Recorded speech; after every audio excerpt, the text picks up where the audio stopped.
Assalamu alaikum, ladies and gentlemen. Welcome to Wassalam. the Or eighth session salam. of Convey Islam.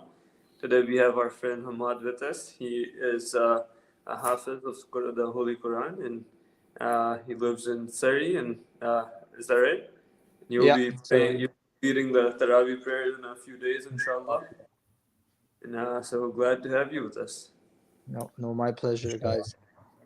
That's the goal. That's what I want to be one day. Hafiz of Quran. So far, inshallah. I think so Inshallah. far we have three, no, three, four surahs. Mhm. Hopefully one day I know all of them by heart. Inshallah. Yeah, so today we're going to go on talking about the scientific miracles of the Quran and how it makes sense rationally. Hmm. Just a second. Oh, charging. You can tell us about your mosque as well, so visitors can come, drop by as well. Mhm. So Sure. what's the name Yeah. of the mosque, where it is? So I go to the masjid in Surrey, like it's close to King George Station that I mentioned to you guys earlier. It's the masjid name is called Masjid Al Nur. It's been there since 1980, so it's Hmm. Oh, open for quite a long time. It's one of the oldest mosque in masjid, in like BC, I would say. what's Is the bro? Masjid Al Nur, Masjid al-Nur. Mosque of Light. Masjid Al-Nur. All right. Nur is like light in Arabic, Light, right? yeah. Nur.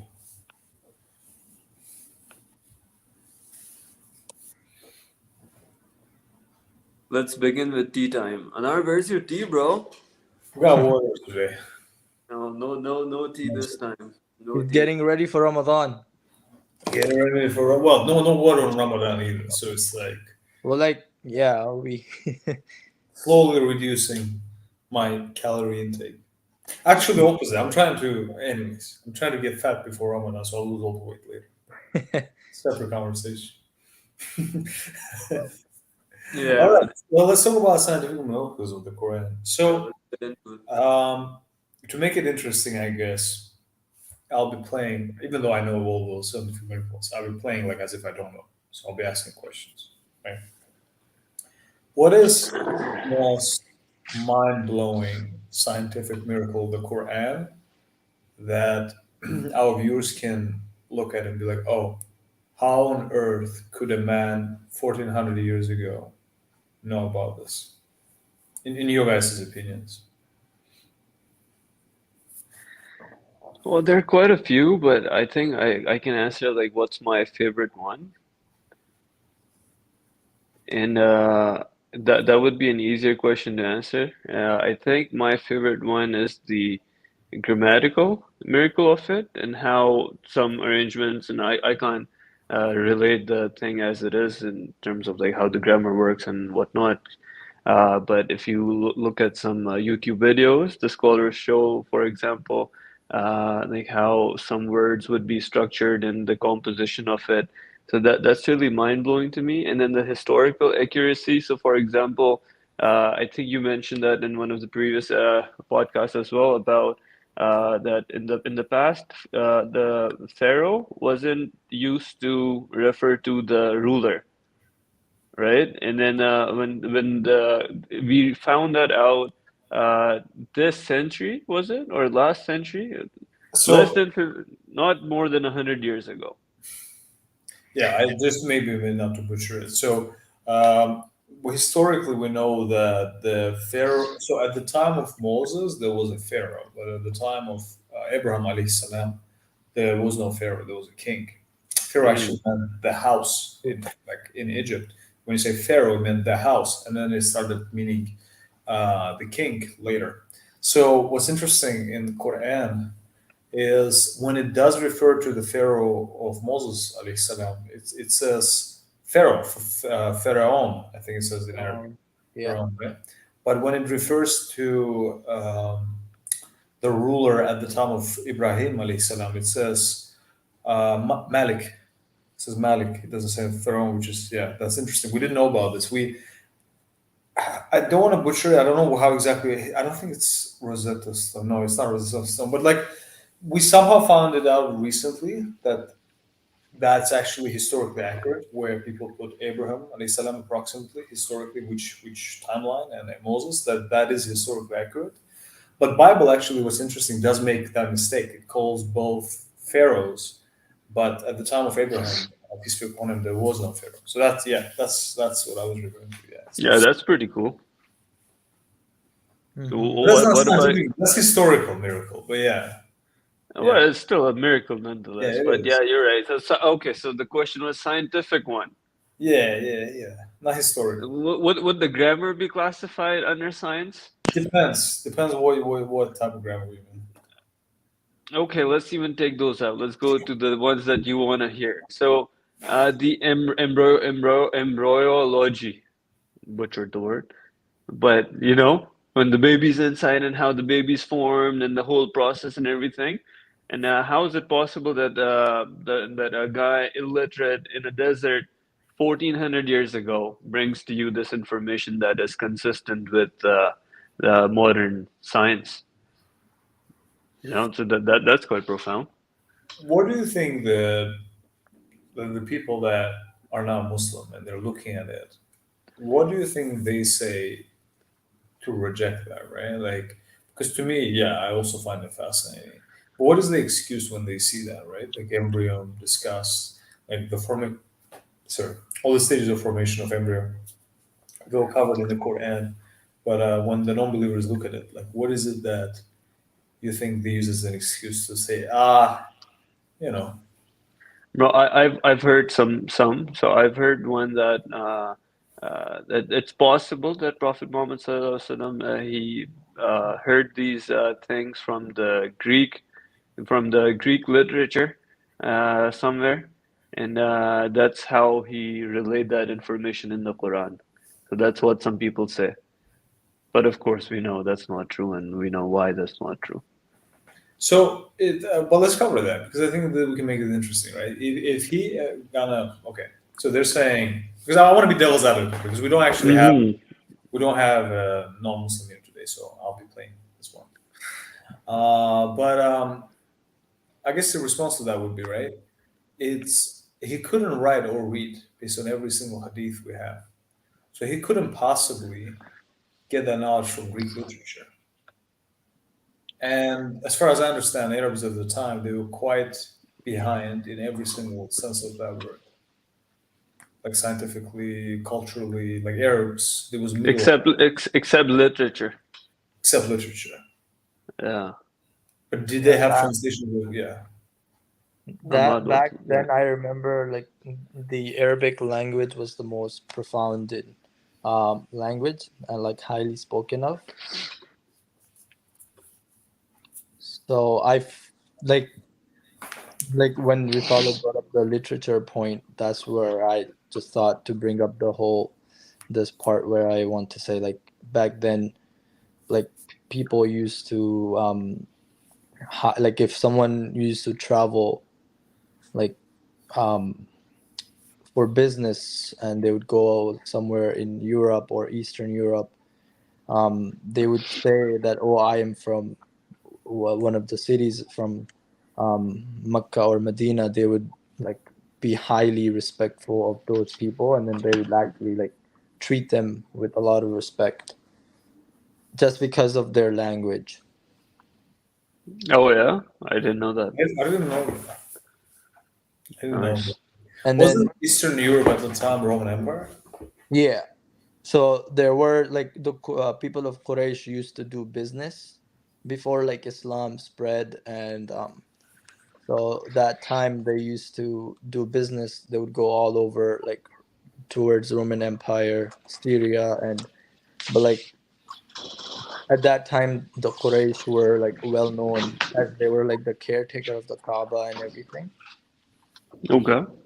So they were Yeah, I like mean, they also traded with those idols, right? They would like mhm, sell the idols, if I'm not mistaken. mhm. The idol worship was widely spread in, Yeah. in Arabia at the time. Okay, Amma, what about you? What's the scientific miracle that you find quite fascinating? I I was looking and reading into it a little bit, but the splitting of the two moon that happened during our prophet's time, um, to be honest with you, like that, like I have heard and seen how it was scientifically actually proven that it happened, and people actually witnessed it, like in countries like China and some European country, India as well. India as well, that people had noticed that this happened, and this obviously happened during our prophet's time. As like the backstory is that like the people of Quraysh didn't believe that our prophet was a true prophet, and they didn't believe that he was a messenger of Allah. And so they challenged him, like, show us a miracle. If you are so true, why don't you split the moon in half? And then which our prophet proved them obviously wrong. And but this was proven and backed off by like a lot of different nations such as China, India, and other countries as well. To me, that's very like astonishing. Okay, so Yeah, this, that is crazy. Yeah, well, I'm gonna be devil's advocate here. So obviously, I do go. believe the moon was split because it's in the Quran. But do we have a non-Muslim source that says moon was split? And if there is non-Muslim, what is the non-Muslim source we have? Because I heard about that thing was seen in India, but as far as I know, that's a Muslim source saying that that was the case in India. Do we have a non-Muslim source saying that there was a splitting of the? So I think Yeah, I'm when I being devil's advocate, guys. I'm not. Hmm, I hmm. believe the moon was split, but I'm just saying, if I was Yeah, not yeah. hearing that, my first question would be like, well, what's the proof, right? Because it's not like, even to me as a Muslim, to be honest, that's something I take as part of my faith, which is I do believe that happened, but I don't have yeah the proof that actually took place. I wasn't there, I didn't see it, right? But it's something I accept as part of my faith. But splitting of the moon, I mean, what is a non-Muslim source we have today that proves that? that is a good question. I would say, beside like where the nation of China confirmed that this happened, because they also part of the religion, they also do follow like lunar year. So they noticed that this had happened back in history. But beside that, like obviously I don't have anything else to back up. I'm googling it right. To Yeah, but then the people who saw that event happen, so there are historical records that. So the job of an historian is not to comment on history and be like, okay, I think this might have happened, or I think this was good that it happened, like that. They just verify that what actually happened. And so we have historical records, just like we have historical records for the Holocaust. And those records are found from all around the world in different parts where there were non-Muslims as well. And even in the Arabian Peninsula, the Muslims were few. The people who saw the miracle, the people who the miracle was presented to, were not Muslim. So it Yeah. is in their writings as well, which we still have to this day. Hmm. I mean, the biggest proof that us as Muslims we have is what we have. It's in the Quran that this happened. Yeah, but exactly, I agree. But to Anar's point, if someone's non-Muslim, then they would be like, well, that's Yeah. circular argument and whatnot, and so Yeah, I don't think that there is a proof that that took place. So I don't even like splitting of the there's moon. historical record, Anar. Yeah, So but there's there's no. his. Okay, so I don't believe there is a. I'm looking right now at this. I don't believe there is any non-Muslim historical record of that happening, right? And the thing is, even for me as a Muslim, I take that as part of my faith, right? There's no non-Muslim like we can't like for example, right? With I'm just being devil's advocate, right? If a Yeah, yeah. non-Muslim asks me what is the proof that Prophet Muhammad sallallahu alaihi wasallam existed, I can give him, except the Muslim records, I can give him Roman records that exist, and I can give him Persian records that exist and Jewish records that exist. There are multiple records mentioning Prophet Muhammad sallallahu alaihi wasallam that are not just Muslim, right? And so historically that would be accurate. Whereas if the only sources of the splitting of the moon are Muslim sources, the tricky part here in communication with non-Muslims would be they would say, of course they say that because they believe it, right? So it is like if we're gonna use something as a scientific miracle, if we're gonna claim that something to a non-believer, if we're gonna claim that something did take actually place, I think we should also use some non-Muslim sources for that. So with this splitting of the moon, even though I do believe it happened, I don't think we can prove it to a non-Muslim so far. I'm just looking at it right now.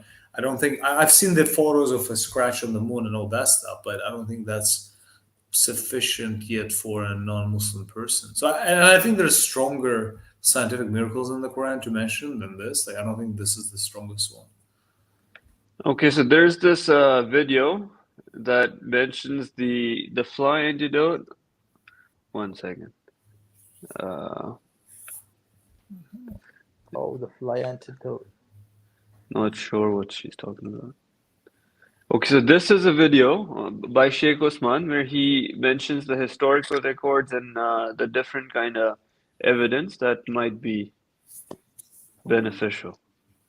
We can, I mean, of course, we're not going to watch a 40-minute, a 35-minute video right now, but yeah. We got time. We're going to watch a 35-minute video right now. If I get tea, yes.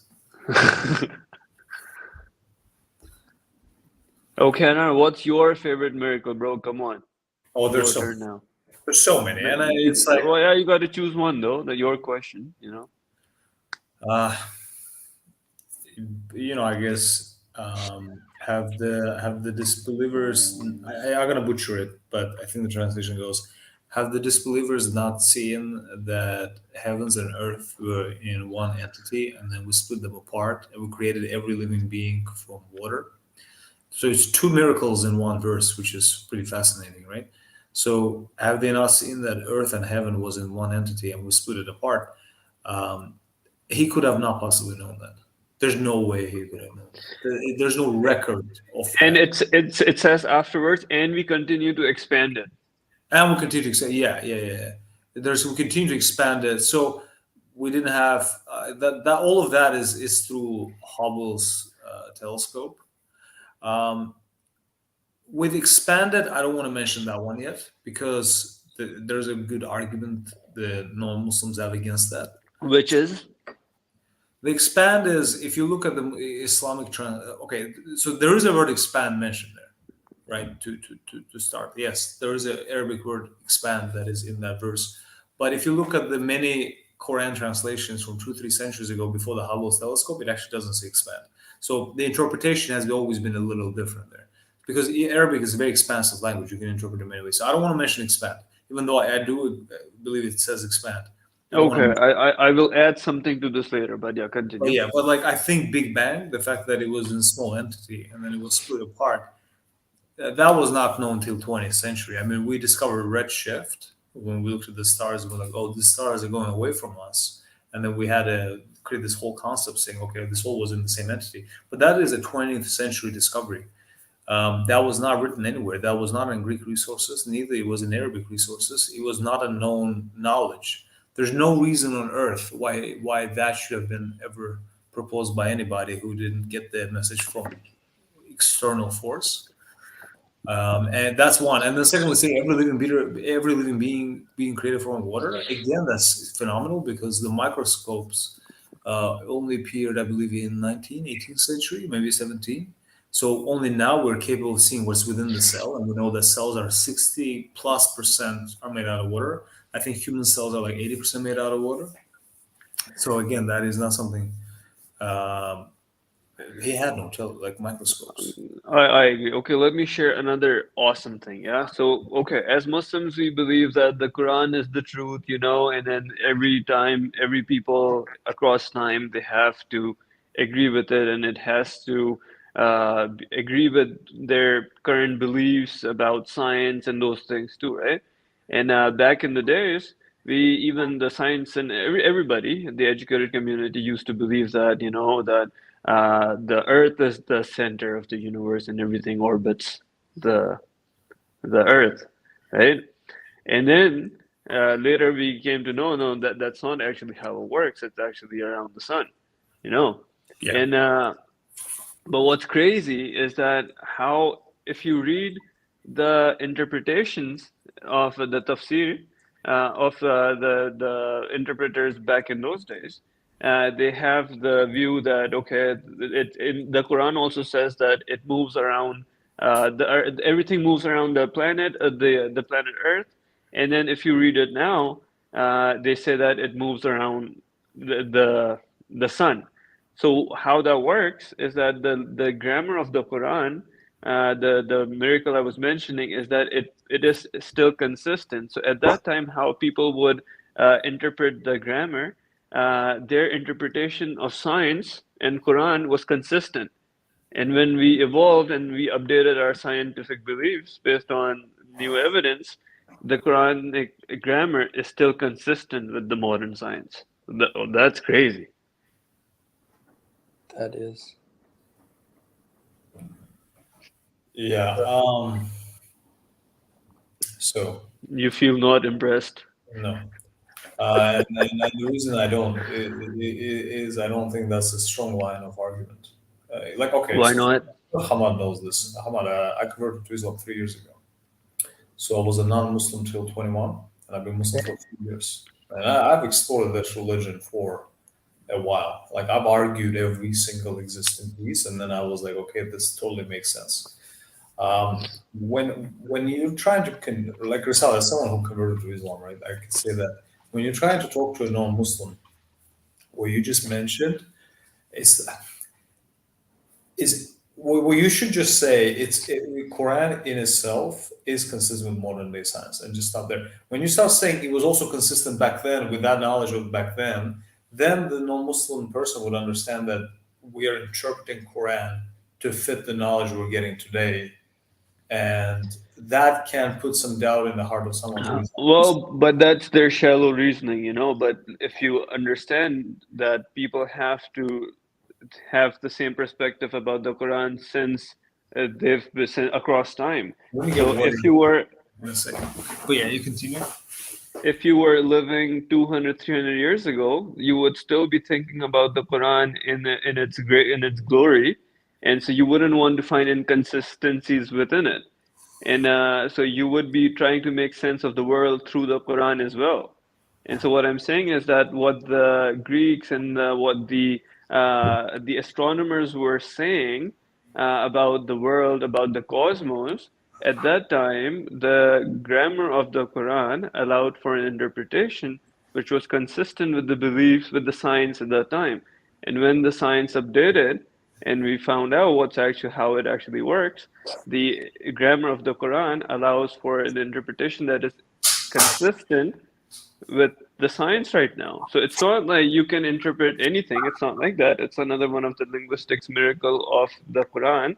The reason why you can't translate it because you don't have these kind of cool things happening if you translate it in another language. This only happens in Arabic. So I think it's quite a strong thing to think. I think maybe you don't know about it, so that's okay. Interesting. And Hazrat Umar also said that the best interpreter of Quran is time. So what about that? You know? And Yeah. then the Pharaoh example that you mentioned, we found that out by the decoding of hieroglyphs, not more than 100 years ago. And so that also is another, you know, not evidence, but supports that the best interpreter of Quran is time, basically. Yeah. Like the thing is, like the miracles are being shown nowadays where like so many things are happening, like either it could be positive or has a negative effect on our daily life, but those things are what was talked about in the Quran back when it was revealed. And like when Risalat says about tafsir, The whole purpose of like tafsir, it has more than one meaning. Like, not to confuse anyone, but the meaning is like very deep, where you, if you look more into it and study more into it, it gives you a deeper meaning where you're like, the bottom line is you're satisfied. Yeah, yeah, exactly. And plus, whenever you read a translation or the interpretation, that is the perspective or the selection of words of that interpreter or that translator. So that is not the Quran at all. Mm-hmm. Yeah. I think what's really interesting about the arrival of Islam to Arabian Peninsula is that if you look at their development at the time, we're talking about people that used to bury their own daughters, right? You have a daughter, Hmm. bury her, right? It was really backwards kind of nation at the time, except the language. I mean, they didn't have anything else going on for them except the language at the time before Islam arrived.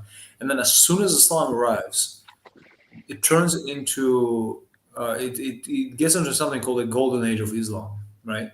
Where you have the pinnacle of cultural development, scientific development, and it becomes a cultural center of the world, like caliphate, especially Iraqi caliphate of Baghdad, right? Baghdad caliphate, that's what it was called. That was the cultural center of the entire planet at the time. It was like, I think, 12th century, right? Before the invasion of Mongols. And actually, Iraqi library, it was one Mm-hmm. of the extensive libraries in the world, right? Till Mongols burnt it. Which is another interesting thing, right? When they invaded Turks, they invaded, and then they start, and everyone thinks Islam going to disappear, and then the Turks are converted to Islam, and that was interesting. And you get The guys like me. Ottoman Empire. It's quite Yeah, interesting. I mean, obviously Yeah, it's a separate thing, but it's my ancestors who end up doing it, right? And then my ancestors were seen as an existential threat to Islam, and then they ended up converting to Islam, so which is really interesting. It's an interesting outcome of circumstances. yeah. Amara, oh, Hamad, sorry. I think Yeah. your time is. My time is up, guys. I do Yeah, have to go get Brother, going. before you go, can you read us some Quran? Can you read us maybe Al-Baqarah? Al-Baqarah. He asked the Uh, longest one. Okay, maybe first like 20 verses. huh? 20 verses. I like reading, especially Hafiz of Quran. I have to hear it. Okay. Does it have to be from Surah Baqarah? No, it became you can choose any surah. Okay. You can choose whatever you like. Okay. Okay.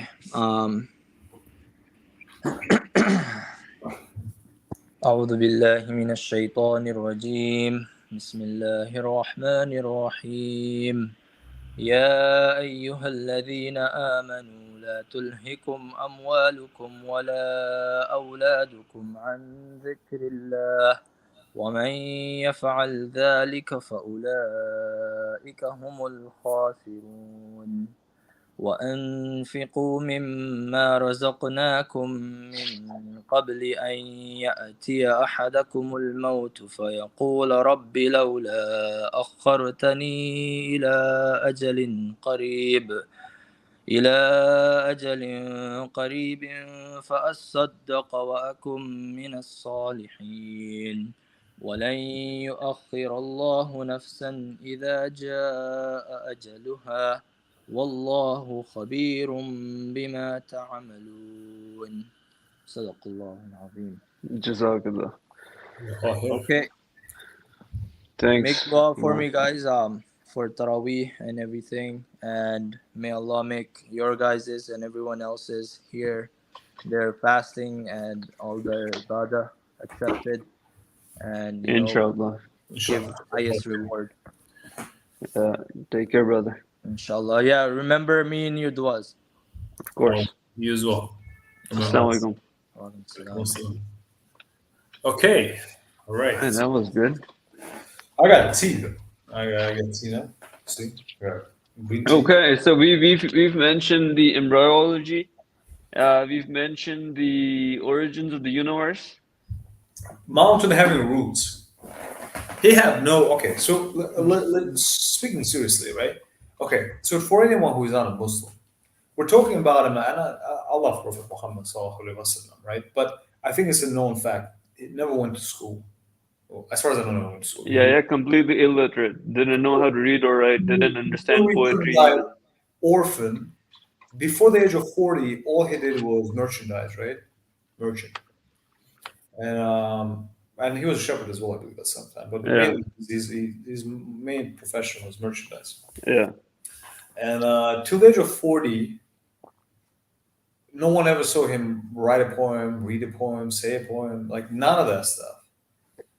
And then at He liked to listen to poetry, but he didn't understand it though. I mean, he appreciated it, but he didn't sure, understand the I nuances of appreciate the. maybe some singers as well. You're not going to see me Yeah, sing opera, right? I I don't know. hope not. Right, I'm just giving you an example. Right?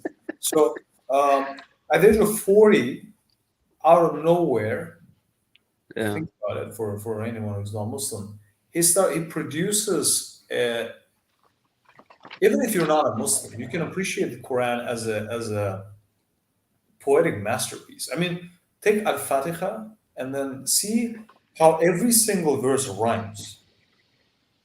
How on earth can you be not a poet and write such a verse? You can't. You can't produce such a verse, right?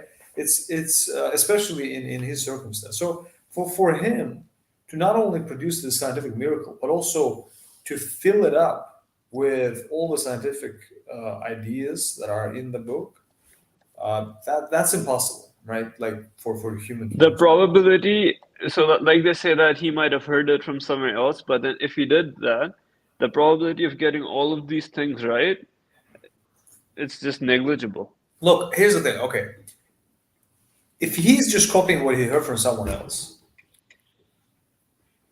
why not say Jesus is the Son of God and then say I'm the last prophet? He could have said he would have got Christians immediately. It would have been an easy win, right? If you think about it. Mm-hmm. Why Mm-hmm. argue with Christians? They got Roman Empire. You can get entire Roman Empire behind. You can be like, oh yeah, they're right. I'm just the last Yeah, prophet. yeah, yeah, yeah. If he was just in for the politics and all, Yeah. yeah, He yeah, had Christians around. of course. He perfectly well knew that Christians took Jesus as the God or Son of God. It is mentioned in the Quran. He knew it, right? It wasn't a new thing, and he still preached monotheism. So he went like, think about this. Okay, let's assume for a second, astaghfirullah, but let's assume for a second non-believers are right. And let's say Muhammad sallallahu alaihi wasallam was not a man of honesty. Let's assume for a second he was trying to trick people. Okay, well, if you put yourself in his position, that means he's an extremely intelligent man in it, regardless. And if he's as such an intelligent man, I mean, strategically, you're already fighting Quraysh because of different things that you're preaching. So you're already in a fight with Quraysh. Why on earth would you also go against Christians if you could Yeah. get alliance and say, wait a second, what they're saying is right. I'm just the last prophet. I'm just here to remind you of the message. Christians Yeah, would and have, he's got no leverage. So once he starts preaching, he has no leverage across the people. The people around him turn against him, you know, he except essentially, the. he Sorry, essentially go ahead. went ahead went against everybody, right? No allies. If you think about it, there were no non-Muslim allies whatsoever. It was all just this is what I believe in, this is what it is, boom. And if you think about it deeply, if this man was not a man of honesty, he would have not done it. Like it strategically doesn't make sense. Why would you go against everybody? Everybody would pick an ally. You say, no, no, no, I'm with these guys. But he didn't do What do anything. you mean? Well, why go against Christians, right? That doesn't make sense. Yeah, so what you're saying is that if he was not honest for the sake of argument, and then he must have had other, and then he would, if that he was not the prophet of God, then he must have other motives. Yes? Is that what you're saying? I mean, that's a typical. Okay, so if you think about it, if you ask anyone who is not a Muslim about who is Prophet Muhammad sallallahu alaihi wasallam, they usually say, he's either a man of delusion or a man of deception, right? Like he's deceiving people. I'm just saying, if you're trying to deceive people, why on earth would you go against everybody? You would pick allies. He never picked allies. Like strategically, if I'm just thinking, right? Like strategically, it doesn't make sense. If you could go in there for power, right, you would pick allies. He never picked allies. Think about it. Like deeply think about this. This is insane. Never picked allies. He was a genius. Like many people, even non-Muslim historians, identify him as a genius general, right? Because the Battle of Uhud, it was 1, 2, 3. So it was one Muslim against three non-Muslims. They won the battle. So he was a genius commander, if you think about it. Never picked allies. Why? That means you truly believe in what you're preaching. If you don't believe in what you're preaching, you would have picked allies. You never picked allies.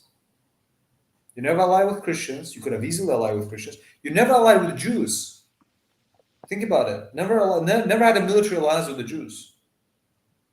Even though they were quite close, he still said, no, you guys don't accept Jesus. You guys have to accept Jesus. Right? But you know what the Jewish attitude toward Jesus. I mean, Jews don't like Jesus. Right? You go to any rabbi and ask about Jesus, they probably kick you out of the synagogue.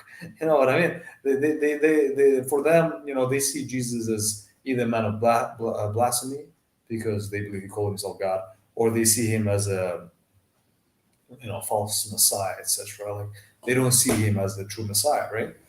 And so he had no alliance with the Jews, no alliance with the Christians, no alliance with the Quraysh.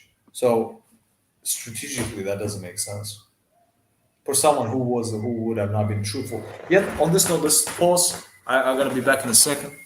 Where are you going? Yeah, okay, I agree with what Anar said, and plus another thing, and if somebody is a prophet, and so they need to have miracles. That's one of the tests for being a prophet. They need to have miracles, and those miracles need to be seen by people and documented. So, well, one of the living miracles is the Holy Quran, which plus, okay, one more thing, yeah. So this isn't like we're presenting our point of view, that according to our belief this happened, or no, it's not like that. We're just like stating a historical thing that which is quite a matter of fact. There's no opinions about what we're mentioning. The revelation of the Quran, the existence of the revelations and everything. And for non-Muslims, these things might be difficult to grasp because uh, understandably, the kind of system that people in non-Muslims like environments grow up in, they're not conditioned to think like this. If they take a philosophy course, they come out with more questions than they went into the program with, and which barely I've met someone who's a philosophy major and they're religious. And I found that they have all these intricate arguments about the why God doesn't exist and all Well, these things. And it's I more feel philosophy, right? one small thing, let me finish. So I found that the Western academia, especially in philosophy, and they prime people for believing in atheism. Whereas if you did your homework and actually studied the Quran from like a technical perspective, a literary perspective, you would know, and you would know why we're saying what we're saying, and if you knew how it was compiled and everything, and just read. Are you pouting? Wait, Okay. Sam. I was taking a phone. Thought it was just a selfie moment in the middle of the stream, bro. It's like there was a pout as well, No, I'm a character. I think audience is used to. Smile. Why are you doing this right now in the middle of a conversation? No, I agree with you. I agree with you. Look, we're adding element of humor to our stream. Yeah, yeah, no, no. I mean, No, but it would be difficult without jokes. yeah, it will be difficult without me. So, Are you a joke? so I didn't do philosophy, but I did TOK, which is theory of knowledge in IB when I did was in high school. So in international baccalaureate, we have to do it's a course I did in school. We have to do 2 years of TOK, which is theory of knowledge, which is basically like philosophy 101. Like you question pretty much everything, It's right? like why we know what we know. Yeah. And like Yeah. I like that course, but there is a lot of I think with questioning there needs to be certain level of base agreement, right? If you gotta question everything, then you have no concept of the world, right? You're like, oh, what is a line? Well, it's a series of dots. Oh, what is dot? It's a point. What is a point? Oh, it's a thing on paper. What's paper? It's like, okay, this thing never ends. It becomes like this weird loop. I think there needs to be certain axiomatic ideas that are like accepted, right? And a lot of philosophical arguments against God are just straight up foolish, right? Like, for example, a typical argument against God that you see in philosophy, if God is all powerful, then can he create a rock that he can't lift? I mean, you don't. We don't even need to be very smart to really counter an argument of that question. If Queen, let's say there's a monarchy, right? A monarch, let's say Saudi Arabian king, right? The king of Saudi Arabia is a monarch. Can we agree that he is a well? We can. Let's say okay, put him aside. Mm, Let's take any other king. Let's say there's a king that yeah. is all powerful within the nation, so he's above the law. Do we agree the king is above the law? So then now Okay. the question is, if he's above the law, can he take away his own law? And then you could be like, oh, if he does take away his own law, then he's not above the law. It's just a foolish argument. The answer is he just wouldn't do that, right? And like, can God create a rock that he can't lift? There are two answers to that. A, why would he? And B, what if he can, but he does it in a way that you don't understand? Like, if God is all powerful, then he can create a reality in which you believe that God can lift a rock. Like, there's so many answers to that that I think a lot of those philosophical questions, they're putting you in a very closed system, assuming that God operates within the closed parameters. But what people frequently forget is God is outside of time. That's it. Independent of time. He is independent of time. So a lot of ideas we're trying to put on God, such as create, like for example, another foolish philosophical argument: if God created a universe, then who created God? Well, guess Mm. what? We know universe at the beginning. Universe is on time axis. There's a reason that's called space and time. But if God is outside of time, there is no creation. There cannot be a creation outside of time axis, right? So a lot of the philosophical arguments are putting you in this, like they sound intelligent, but when you actually decipher them, you're like, oh, these are really foolish Yeah, arguments. yeah, but okay, yeah, to keep it, I agree, but to keep it more simpler, so what you just said that if God created us, then who created God? Then if let's say X created God, then who created X? Well, that's not how you reason. That Because if you assumes continue, that is you assumes that time axis is the same no, no, across. not even with the time. Regardless of how time works, if you continue with that, it's an infinite regress. It's like you're never gonna stop. So that's not how it works.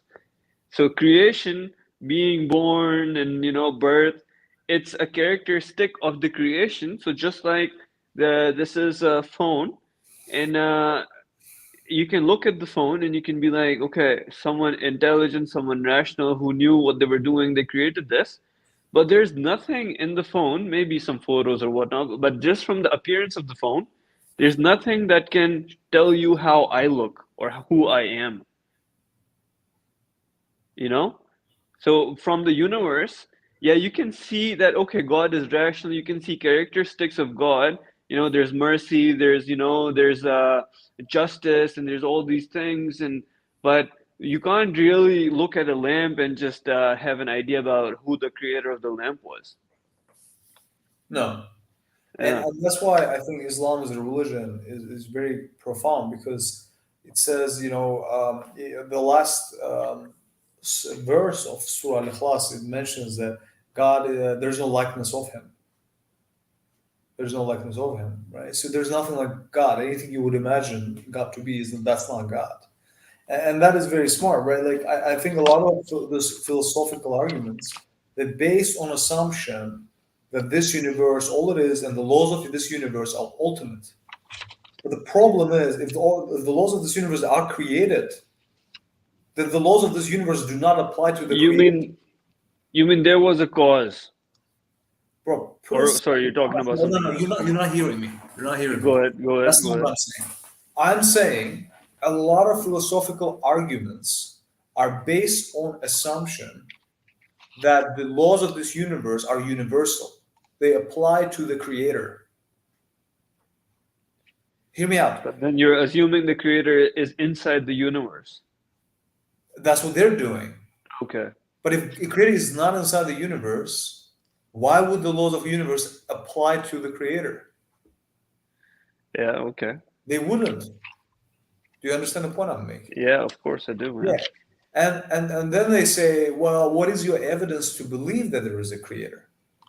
And the answer is always like, look,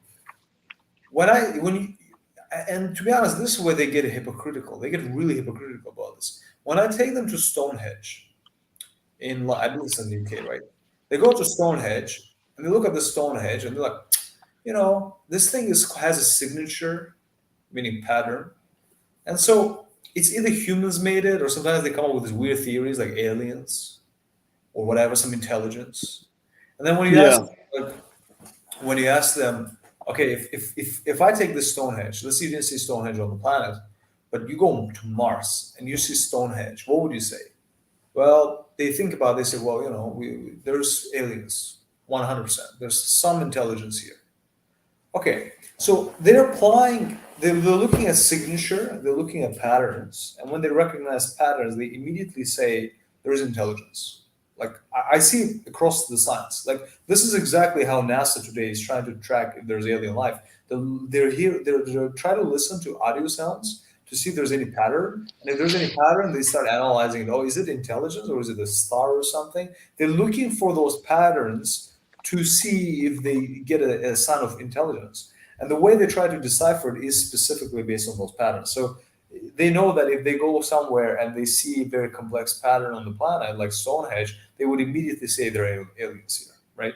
That's something that is scientifically agreed. Like, if they go to, like, I think any scientist that would approach today, if I tell him, if you go to Mars and see Stonehenge, what would be your conclusion? 99% say they're aliens. Okay, what is an alien? Explain what is an alien. They would say intelligence that is outside of our planet. Correct? Correct. So my question is, you're jumping to those conclusions simply because you have observed the patterns. But And you're assuming that the pattern would continue ad infinitum.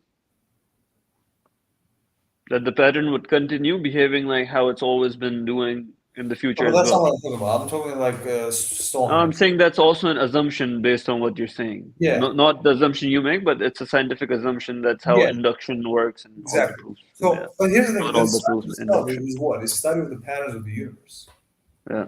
right? So so we have intelligence to study the patterns of the universe and apply those patterns. Okay, so they exist. Like, it's ultimately agreed inside. This patterns exist because, well, guess what? Me and you are speaking over this webcam thing right now on YouTube, simply because we found a way to play with those patterns to produce results that we need. The question is, if such complexity of patterns exist, why don't we jump to the same conclusion that we jump with the Stonehenge? I see Stonehenge, I see pattern, basic pattern. I'm saying there's an intelligence involved here. I'm seeing the pattern of this complexity that is insane, and I'm saying there's no intelligence whatsoever. It's fully blind process that is super random, and it just somehow produced this complexity. It's to me, it's just a foolish argument. I mean, come on. Then don't say the Stonehenge is intelligent. Don't tell me this thing. Tell me Stonehenge came there by accident. If you're not going to have integrity to be consistent in your reasoning across every single space, then you either say, if you're saying there's no God, then I want to hear the same people tell me that Stonehenge is a random thing. If they're not going to say Stonehenge is random, because they have no proof that Stonehenge was put there by intelligence, they have no proof. So if they're going to sit in front of me and claim to me that there is no God and there is no proof of God, then I want the same people to tell me that Stonehenge is random. If they don't have the guts to say that Stonehenge is The lack of consistency is what you're saying. there's Yeah. no there's a lack of integrity, there's a lack of consistency. Don't talk to me about aliens and don't talk to me about Stonehenge if you don't believe in God, because it's ridiculous. If you're gonna say there's you have no evidence, they have no evidence of intelligence outside of this planet. Yet they're all convinced that there are aliens because they're looking and saying, well, it's such a big universe, it's impossible for there not to be life. And if life is possible here, it should be possible there. So my question is, why can't, if intelligence exists and its signature of intelligence is a pattern, and we see such high level of patterns in this universe, why don't we say there is a more supreme intelligence that created this? It seems a very rational chain of logical assumptions. So I just see a lack of integrity among a lot of the scientists, so-called scientists, and I don't know.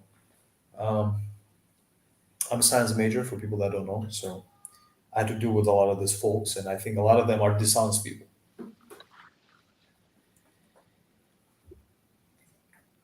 Yeah, I agree, and I think that even if they do believe in what we're talking about in God, a lot of them don't have the backbones to speak out because they're scared that if they take the stance, which is rational, and if you look into it, and then they fear that they might lose their reputation or their job. It's just a lack of balls, honestly. Well, I mean, look, that's what it is, right? Like, just own it.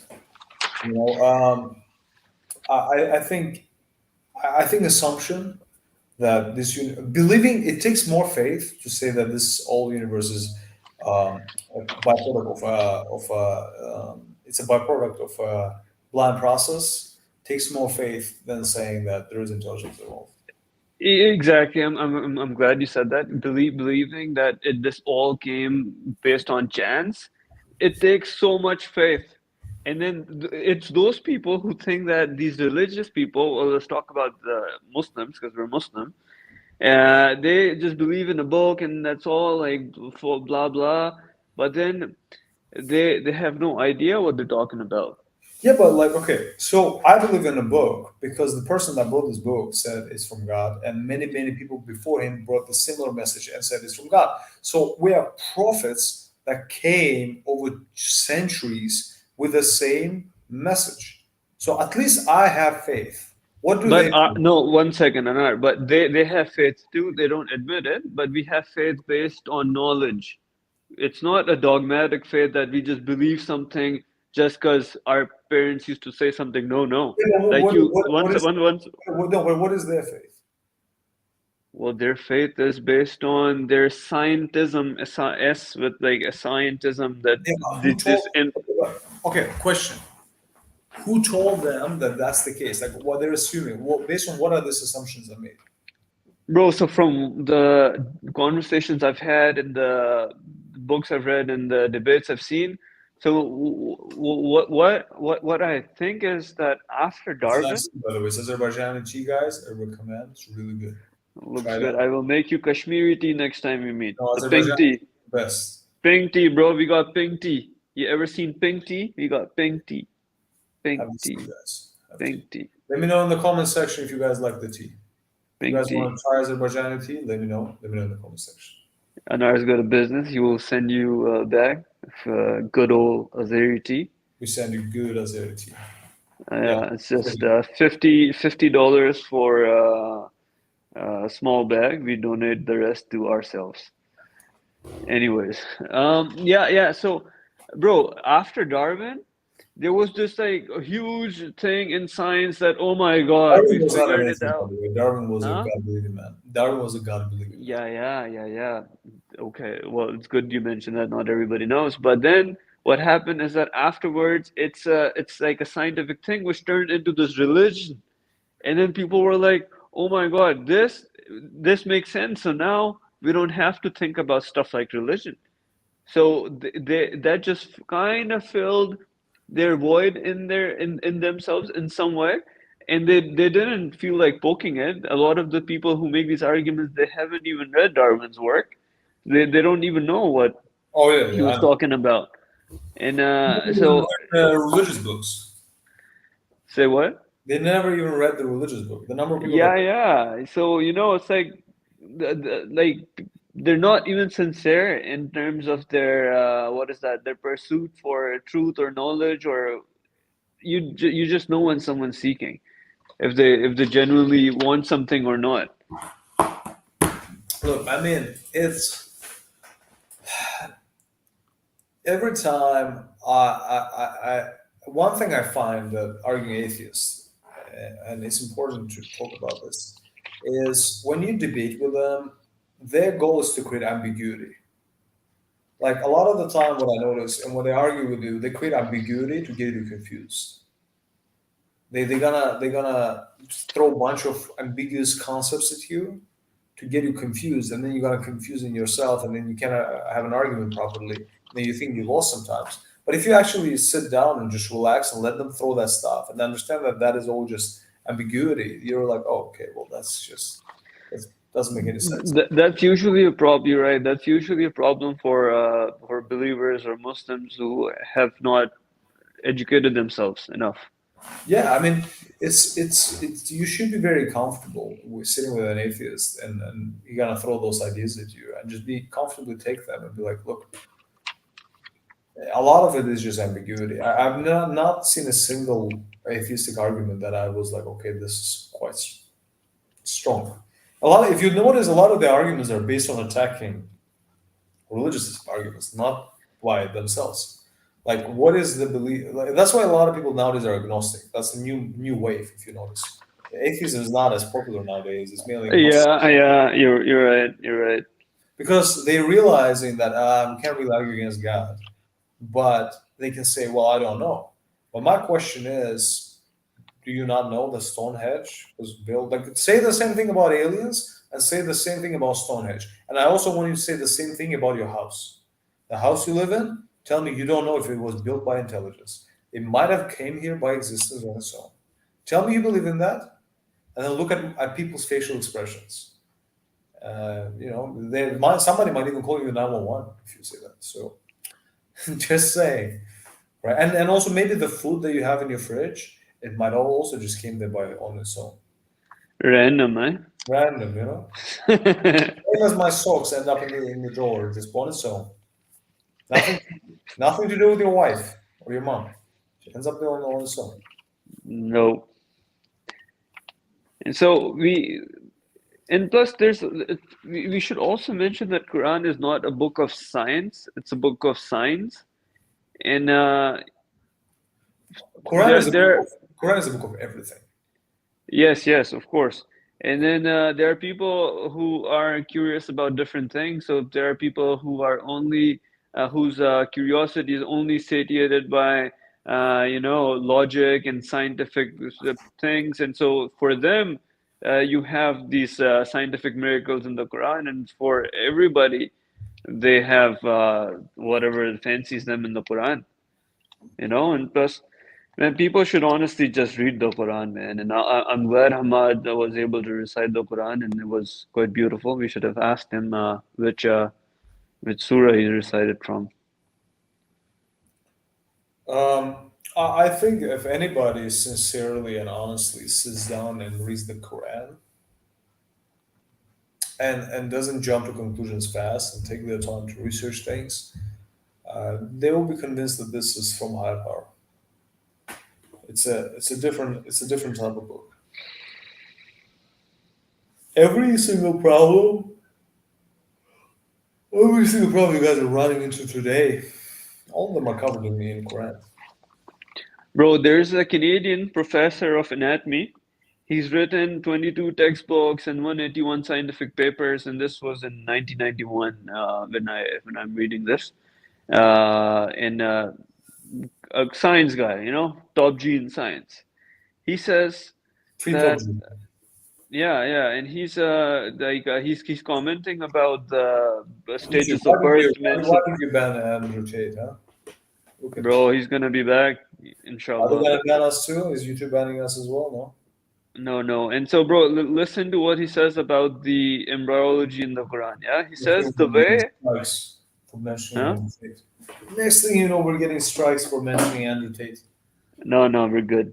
Right. He's our brother now. How can we not mention? I don't care. They can ban us as much as they want from YouTube. Yeah, yeah, we're good. Okay, bro, check out what this non-Muslim guy says. Yeah, he says the way it was explained to me is that Muhammad sallallahu alaihi wasallam was a very ordinary man. He could not read, didn't know how to write. In fact, he was an illiterate. And we're talking about 1400 years ago. You have someone illiterate making profound pronouncements and statements, and that are amazingly accurate about scientific nature. And I personally can't see how this could be a mere chance.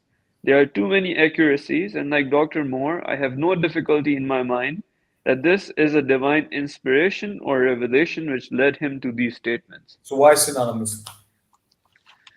Maybe Because he's a Dr. Muslim Mubarak now. also did not convert to Bro, Islam, but he did admit that this is from God. yeah. So he's honest, and then there are many people who publicly don't accept Islam, but when they die, you find out that they were Muslim.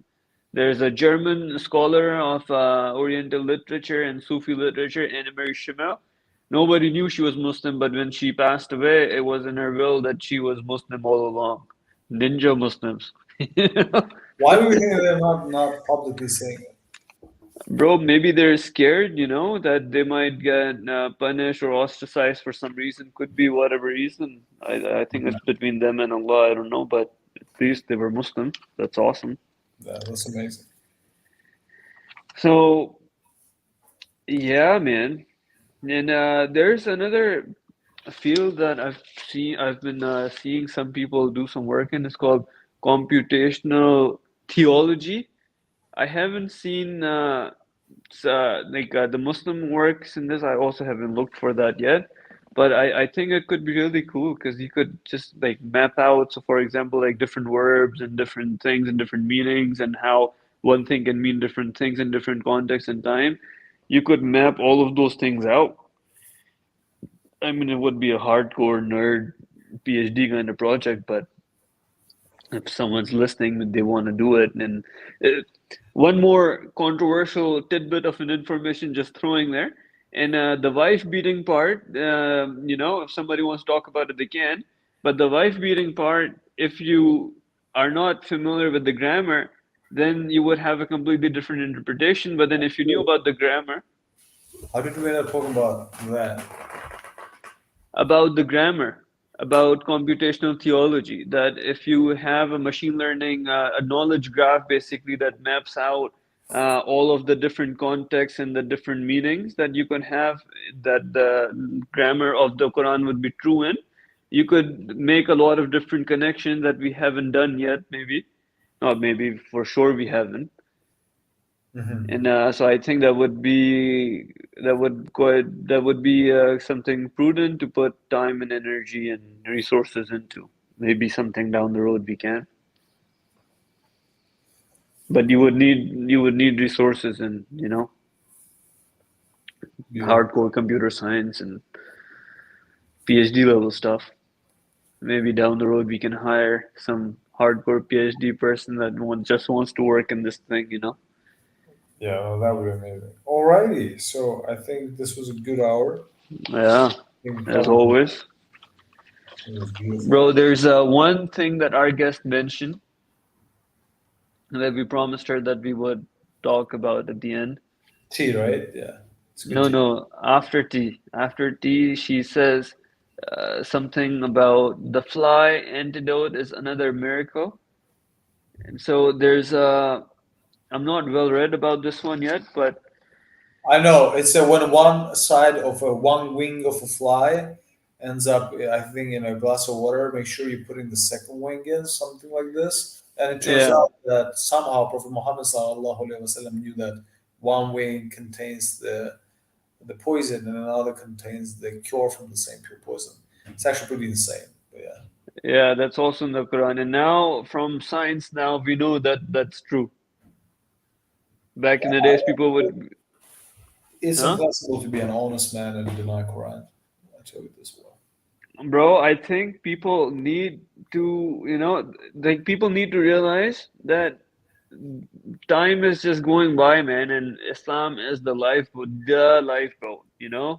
And we're headed right now, we're living in a time when we have all these like AI things coming out, things like joblessness or this meaningless, nihilistic future. Everybody's starting to realize that these sort of like science fiction things are becoming a very tangible reality. In Islam, if you read things about Dajjal and the kind of miracles he would do to deceive people, the great deceiver, like all the prophets have warned him that he would be able to kill people, like slaughter them from the middle and then bring them back to life. Bro, technologically, with biotechnology and all these things, we are headed in that Oh direction. yeah, And just mentioning that a little bit, we will talk in detail about it in the future sometime. But I one think small thing. Well, let me finish. One small thing, please. no. If you read about the end of time stuff that Islam provides, it would help you imagine a post singularity future. For those of you who know what I'm talking about, there's no way that a guy 1400 years ago it has even a glimpse of an idea about technology and how where it would go. Yes, go ahead, Anar. Yeah, I think it's easier to be a Muslim today than it was like 100, 200 years ago. Like, in a sense that it's more convincing today because you're looking at things like I think 100 years ago, you know, the technology just started developing, but it wasn't fully developed yet. So they just started seeing emergence of certain technologies, and they're like, "Oh, religion is a fairy tale, and there's no way all this thing can be true." But today, we started seeing the outcomes of atheism, outcomes of a non-religious societies, outcomes of Of a modernism. what this technology can do, and we start realizing that a lot of what this technology is capable of doing was predicted by the prophets so many centuries ago. But 100 200 years ago, I think it would have been harder to be a Muslim, or to be religious. So yeah, Yeah, no, I agree. I agree. But with all that ease, the temptation is also that difficult or that shiny, if I want to say. And yeah, I guess that is the game. That is the jihadun nafs, the struggle. So yeah. yeah, Okay, we're sounds good. good. Sounds like we had a good session. So thank you everybody for coming. Appreciate it, and see you all soon. Assalamu All alaikum. right. Wa alaikum salam. Assalamu alaikum.